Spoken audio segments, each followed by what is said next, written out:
Good morning, besties. Happy Friday. It's a beautiful day here in South Texas. I hope you guys are having a great day, that you've had a great week. The weekend is coming, so it's always a good thing. Today I'm going to get into the word in Proverbs 26. Y'all know that I have been loving Proverbs. I'm so glad that I started reading this, and I feel like it's been for a really good reason. There's so much wisdom here. So we are going to be in Proverbs 26. This is going to be 4 verses that we're going to go over. And this is great for anybody who has been stuck in fear, in avoidance, in procrastination. This is going to be for you to make sure you stick around. I have been all of those. And to be honest with you, I still struggle with them every single day. So let me read what it says. So 13 says, the lazy person claims there's a lion on the road. Yes, I'm sure there's a lion out there. As a door swings back and forth on its hinges, so the lazy person turns over in bed. Lazy people take food in their hand, but don't even lift it to their mouth. Lazy people consider themselves smarter than 7 wise counselors. The lion is back, guys. If y'all remember, 2 days ago, I think we were talking about the lion in your head. The lion is back. Proverbs like lions. So I feel like at this point, I should just make a shirt that says the lion is not real. Wouldn't that be cool? I think I'm going to do it. But the lazy person here is making the most dramatic and irrational worst case scenarios in their head to justify why they are not moving, why they are not doing anything. They say that there's a lion on the road. For us, you know what this sounds like? It sounds like, what if I fail? What if they make fun of me? What if my coworkers see me? What if it doesn't work?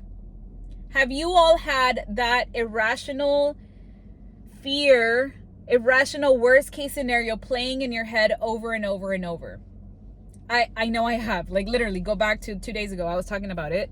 But our excuses are often fear disguised as wisdom. So we feel like, oh, we know better. The reason we're not doing this is because of the lion. We are not moving because it's too scary. The lion is out there. No, the fear that we have ends up keeping us stuck, right? That is what the enemy likes to do. Why? Because if you were to actually pursue the things that God has put in your heart, if you were to actually take steps towards the things that you need to do, then that means you are listening to the Lord, that you are building the kingdom with God.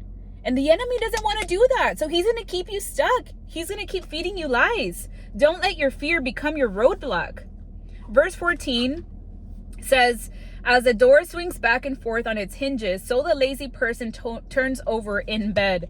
When I read this, I had to reread it 10 times because I was like, what does that mean? But I feel like it just gives us an idea of someone who is moving like a swinging door on hinges. It's moving, but it's not actually doing anything. It's not actually moving towards the thing that they were supposed to do. I feel like so many of us end up getting stuck in this swinging back and forth, as overthinking instead of doing, as planning instead of executing, or as delayed work that we feel is effort, but it never produces fruit. I laughed when I read this because, for one, I didn't understand it. And then 2, I was like, what does this mean? And then I was thinking about examples. And the planning instead of executing is definitely something that I am a master at. I was, definitely in that season of thinking that if I just planned more, then I would be more prepared to execute. And instead, what it ended up doing is it just kept me stuck. I never moved because I was in fear. And I justified it by saying, oh, I need to plan more. And no, we don't. We need to move more. And not only that, but I used to pride myself as somebody that was that I was so busy. It's because I'm so busy, like as if that was some sort of great thing. I'm so busy that I haven't been able to do it. Like, really, Flor? It was a lack of execution that really kept me where I was. And I know I'm not alone. Verse 15 says, lazy people take food in their hand, but don't even lift it to their mouth. Like, I don't know if you can picture that, but I picture that. I'm like, dang, lazy people take food in their hand, but don't even lift it in their mouth.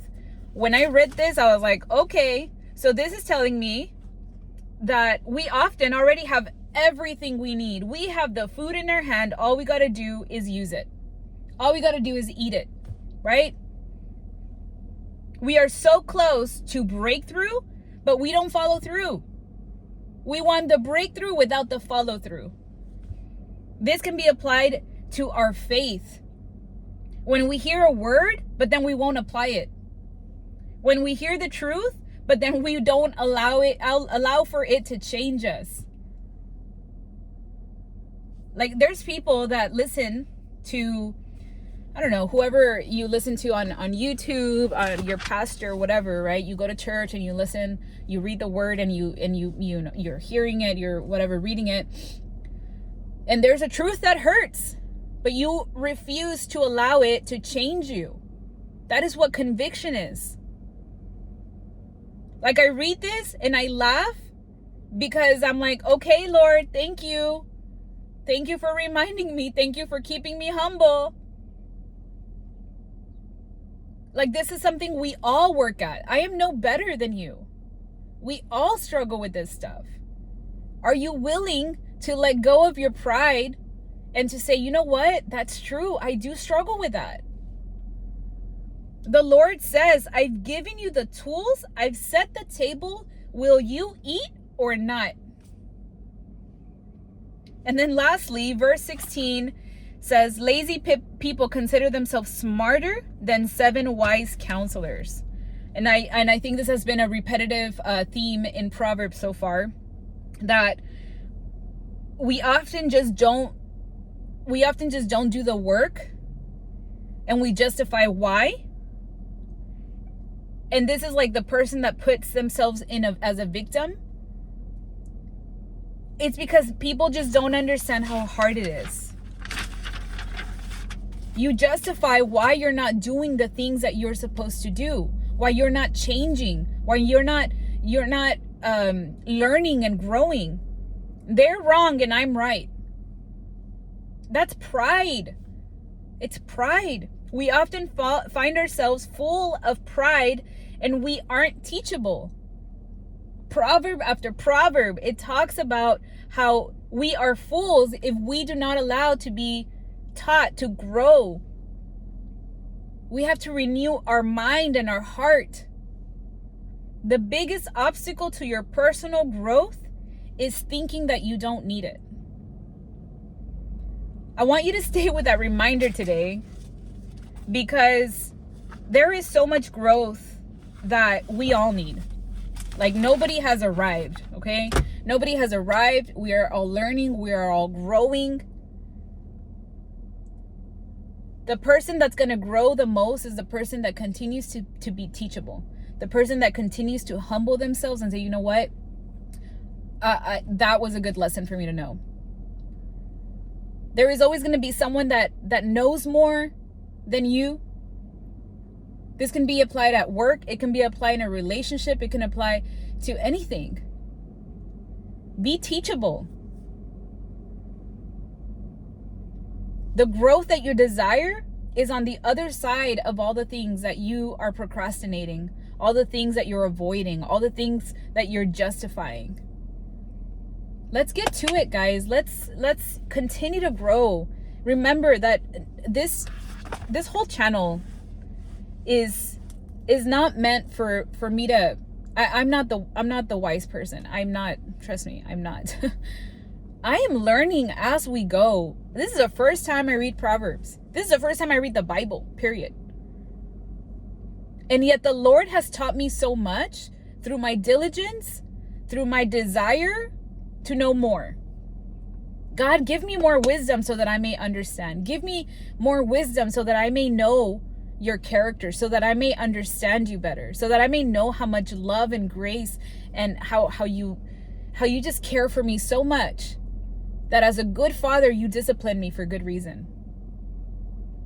I pray that if you have never picked up a Bible, that you go and pick one up. Pick one up. Start reading it. Start in the Gospels. Learn about Jesus. Go into it with an open heart to say, you know what, Lord, I want you to change my heart. Renew my mind. Watch how your life changes. We'll see you guys Monday. Hope you guys have a great weekend. If you haven't subscribed, what are you doing? Subscribe, click, Send this to somebody that needs to hear it. I'll see you all. Bye.